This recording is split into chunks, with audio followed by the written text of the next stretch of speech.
Mister மெய்யன்பர்களுக்கு உங்கள் பாரம்பரிய வைத்தியர் உங்கள் ராஜசூரியன். அற்புதம் ஆனந்தம்.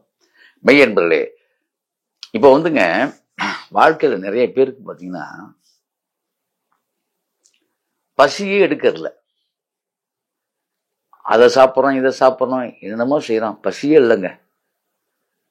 வயிறு உப்பிக்குதுங்க, ஒரே கேஸ்ட்ரிக் தான் இருக்குங்க, கேஸ் ட்ரபிளுங்க, அந்த ட்ரபிள் இந்த ட்ரபிள், சாப்பிட்றதுக்கே இஷ்டம் இல்லைங்க, ரொம்ப கஷ்டப்படுது. இது மாதிரி பல்வேறு வகையான பேர்கள் இந்த மாதிரி சொல்றீங்க. பலதரப்பட்ட பிரச்சனைகள் இருக்கு. இந்த வயிறு சம்பந்தமான தொழில், உயிர் சம்பந்தமான தொல்லைக்கு நிகரானது இந்த வயிறு சம்பந்தமான தொல்லை.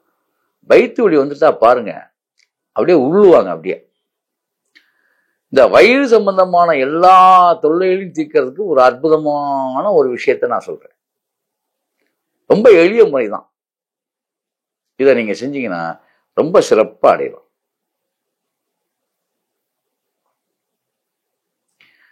வெள்ளை பூசணிக்காய், அப்படி வெள்ளை பூசணிக்காய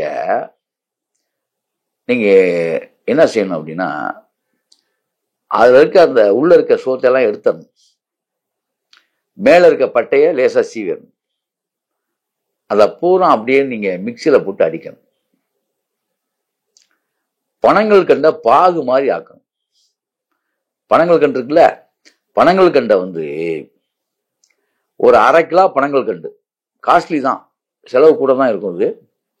இது ஒரு அரிய மருந்து. 1/2 கிலோவுக்கு பக்கம் பனங்கள் கண்டு வேணும். இல்ல பணம் கருப்பட்டி கிடைச்சாலும் இதை வந்து பாகா மாத்தணும். அடுப்புல வச்சு இந்த பாகா அப்படியே உருகும், அப்படியே நல்லா வெள்ளைப்பாகு மாதிரி ஆயிரும். நல்லா பாகுப்பதான் வந்துடும்.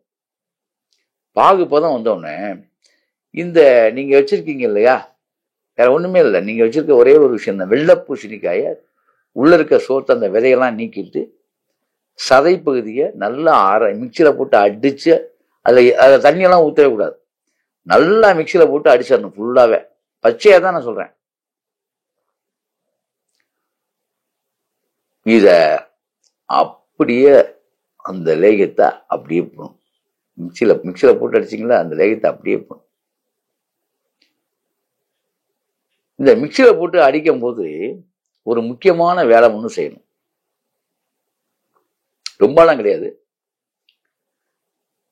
ஒரு டீஸ்பூன் இருக்கு பார்த்தீங்களா, அதுல 5 ஸ்பூன் ஓமம், 5 ஸ்பூன் ஓமத்தை மட்டும் அந்த ஜூஸ்ல போட்டு அடிச்சாரு பச்சையாவே.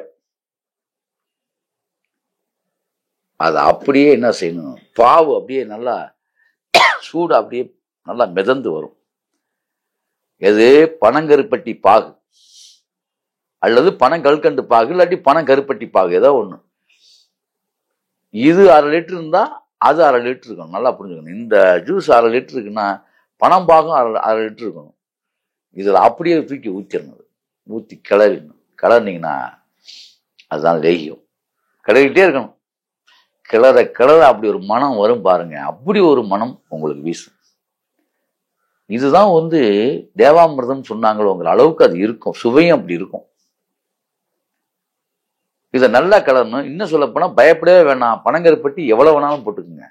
ஆனா அந்த பதம் வர வரைக்கும் கிளறி எடுக்கணும். இது வெண்பூசணி லேகியம்னு. வெண்பூசணி லேகியம் பல முறைகள்ல பலவேறு மாதிரியா பல பேர் பண்றாங்க இன்னைக்கு. ஆனால் எளிய முறையில் நான் உங்களுக்கு சாதாரணமாகவே சொல்லித்தரேன். இதுல நெய்லாம் கலப்பாங்க நிறைய பேர். இது நெய் கலக்கணுங்கிற அவசியமே கிடையாது. இதுவே போதுமானது. ஏன்னா உடல் கூரை உள்ள கூறுல சுத்தம் பண்ணி உள்ள விஷயங்கள்லாம் சுத்தம் பண்ணிடும். இது வந்து நீங்க அப்படியே சாப்பிட்டு இதுல வந்து இந்த கிளற ஒரு முக்கிய விஷயத்த சொல்றேன். இப்ப சுத்தி பண்ண சுக்கு தூள் இதுல சேர்க்கணும். எவ்வளவு சேர்க்கணும் அப்படின்னா, அதாவது 1/2 லிட்டர் வெள்ளைப்பாகுக்கு வந்து 100 கிராம் சுக்குத்தூள் சேர்க்கணும். 1/2 லிட்டர் வெள்ளைப்பாகு போட்டு கிளற போறீங்க அப்படின்னா 100 கிராம் சுக்குத்தூளை கடைசியா தான் சேர்க்கணும், முதலே சேர்க்கக்கூடாது. எதை, வெண்பூசணியை ஊத்திட்ட பிறகுதான் சுக்குத்தூளை போட்டு கிளறணும் நல்லா. இதை மட்டும் நீங்க தொடர்ந்து டெய்லி காலையில் மதியம் ரெண்டு சும்மா ஒவ்வொரு ஸ்பூன் எடுத்து வாயில சாதாரணமாக போட்டுக்கிட்டு போயிடலாம். வெந்நீர் குடிக்கணும். இதை போட்டோன்னே வெந்நீர் குடிச்சிடணும். இந்த லேகியத்தை 3 வேளையுமே நீங்கள் சாப்பிடலாம். யார் வேணாலும் சாப்பிடலாம். வயிறு அவ்வளோ லேசாக மாறிடும். 10 நாளையில் 15 நாளையிலே தெரிஞ்சிடும், லேசாக மாறிடும். 48 நாள் தொடர்ந்து சாப்பிட்டீங்கன்னா அதி அற்புதமா ரொம்ப லேசா காற்று அவ்வளோ வயிற்றுல உள்ள பிரச்சனைகள் அனைத்துமே தீர்ந்துடும். ஆனா எண்ணெய் பதார்த்தங்கள் கூடாது, மாமிச உணவு கூடாது. இந்த 48 நாள் நீங்க பத்தியத்தை காக்கணும். மாமிச உணவு சாப்பிடக்கூடாது. எண்ணெயில பொரிச்ச ஐட்டங்கள் எதுவுமே சாப்பிடக்கூடாது. இந்த அப்பளம்லாம் தொடவே கூடாது. ஏன்னா ஜோடா மாவை போட்டு போட்டு வித்துட்டு இருக்காங்க. இந்த அப்பளத்தையே தொடாதீங்க தயவு செஞ்சு. இப்பெல்லாம் வர்றது அப்பளமே கிடையாது. எல்லாம் சோடா மாவை போட்டு போட்டு வாழ அடிக்குது. முறையான அப்பளம் வீட்டில் தயாரித்த அப்பளமாக தெரியவில்லை. சரியா? ஆக கெமிக்கல் ஐட்டங்கள், அதே மாதிரி பாட்டில் அடைச்ச குளிர்பானங்கள் இதெல்லாம் நீங்க சாப்பிடக்கூடாது. டீ காபி கண்டிப்பா ஆகவே ஆகாது. வெள்ளைச்சீனி ஆகவே ஆகாது. இதெல்லாம் தவிர்த்துட்டு வேற மாதிரி சைவ உணவுகள் எவ்வளவு வேணாலும் சொல்லுங்க.